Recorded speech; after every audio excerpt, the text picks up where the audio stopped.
Soekarno pernah berkata dalam pidatonya, kita hendak mendirikan sebuah negara, semua buat semua. Bukan buat satu orang, bukan buat satu golongan, baik golongan bangsawan maupun golongan orang yang kaya, tetapi semua buat semua.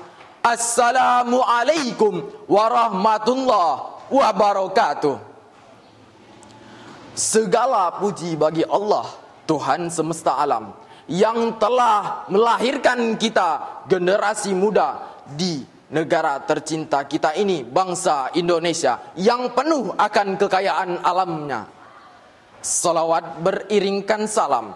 Marilah kita bersalawat kepada Nabi junjungan alam, yakni Nabi besar kita Muhammad sallallahu alaihi wasallam, dengan mengucapkan lafaz Allahumma salli ala Sayyidina Muhammad wa ala ali Sayyidina Muhammad.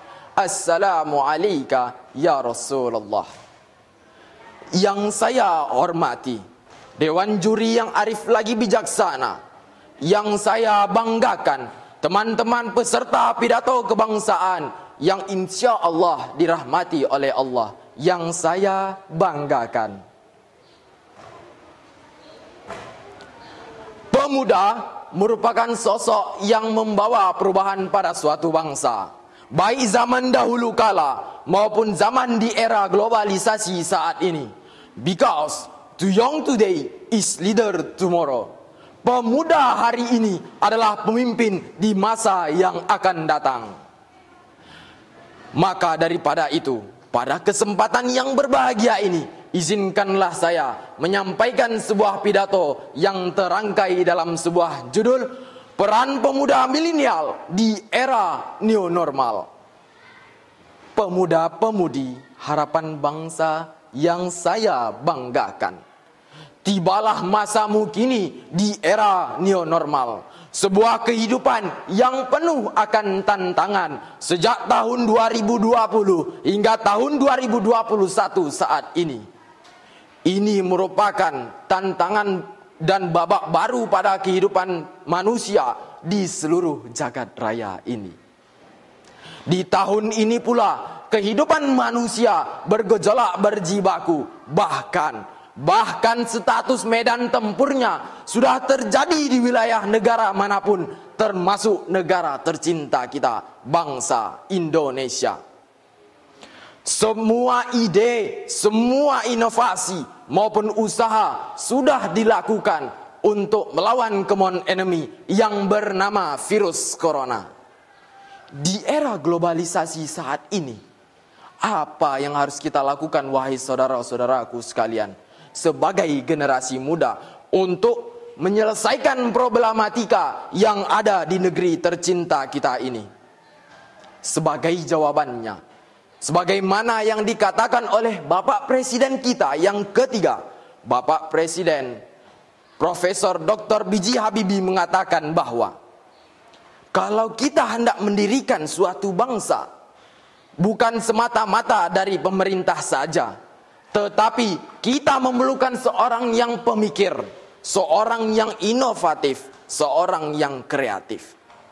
Tetapi siapakah para inovasi-inovasi tersebut? Siapakah para pemikir-pemikir itu? Dan siapakah para kreatif-kreatif itu, wahai saudara-saudaraku sekalian? Mereka adalah generasi muda saat ini di era New Normal ini. Pemuda dan pemudi harapan bangsa yang saya banggakan. Secara tidak sadar, bangsa kita sedang terjajah, meski bukan secara fisik, namun secara ekonomi dan intelektual, sehingga mengikis peradaban, melemahkan keyakinan yang kita miliki, sehingga mengakibatkan perpecahan. Jika sudah terjadi seperti ini, apa yang harus kita lakukan, wahai saudara-saudaraku sekalian? Untuk jawabannya ialah sebagaimana yang dikatakan oleh Bapak Anies Baswedan dalam pidatonya, yaitu pemuda memang minim akan pengalaman, karena itulah ia tak ditawarkan masa lalu, tetapi ia menawarkan masa depan.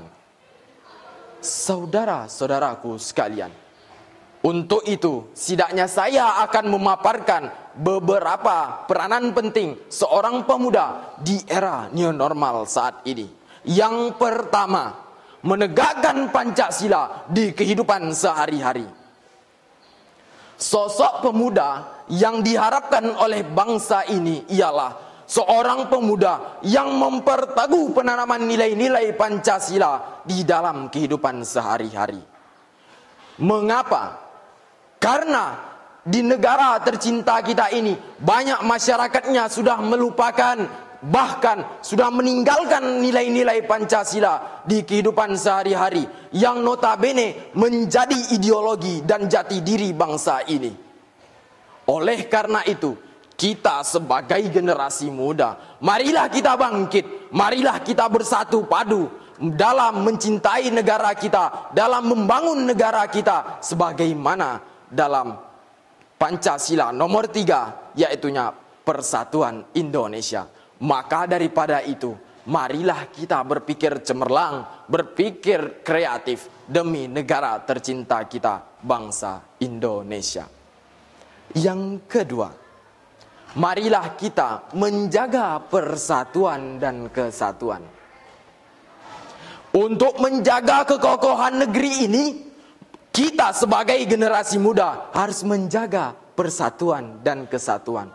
Oleh karena itu, kami, para peserta lomba pidato kebangsaan, sangat berterima kasih kepada panitia lomba yang telah merekatkan kami, peserta lomba pidato kebangsaan dari Sabang sampai Merauke melalui perlombaan Olimpiade PPKN ke-10 senasional yang diadakan oleh Universitas Negeri Riau. Walaupun kami berbeda suku, walaupun kami berbeda ras, walaupun kami berbeda agama, tetapi kami tetap dirakatkan oleh Bhinneka Tunggal Ika. Berbeda-beda tetapi tetap satu jua. Selain itu, dapat kita ambil contoh lainnya ialah yang dilakukan oleh para pendahulu kita yang terdahulu, yang telah mempersatukan para pemudi dan para pemuda bangsa Indonesia dengan ketangguhan ikrarnya pada tahun 28 Oktober 1928 dalam Mentum Sumpah Pemuda. Kami putra dan putri Indonesia mengaku bertumpah darah satu, tanah air Indonesia. Kami putra dan putri Indonesia mengaku berbangsa yang satu, bangsa Indonesia.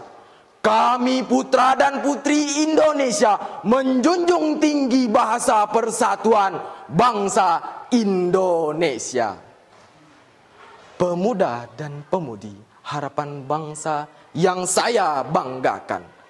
Dapat ditarik kesimpulan dari pidato saya hari ini ialah kita sebagai generasi muda, marilah kita berpikir cemerlang, berpikir kreatif demi membangun negara tercinta kita ini dengan berlandaskan Pancasila dan menegakkan nilai-nilai Pancasila di kehidupan sehari-hari, serta dengan mempersatukan persatuan kita. Walaupun kita berbeda agama, berbeda suku, berbeda ras, tetapi kita satu nusa, satu bahasa, satu tanah air kita, bangsa Indonesia.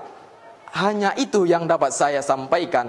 Lebih dan kurangnya saya mohon maaf. Saya Rama Karomah, penerus generasi bangsa. Insya Allah antum semuanya juga akan menjadi generasi penerus bangsa. Wabillahi taufik wal hidayah. Wassalamualaikum warahmatullahi wabarakatuh.